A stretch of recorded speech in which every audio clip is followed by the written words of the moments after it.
I want to put a curtain on my brooder, you know, that rolls down all the way to the bottom and then you can just roll it back up. Usually got a rod in there. The only problem is, how do I keep that thing from blowing when I have it all the way down? What do you do to prevent the wind from just getting underneath it and pushing it out?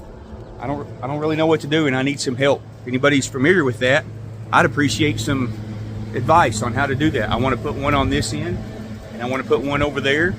I'm worried about the wind blowing it when it's down. What do I do?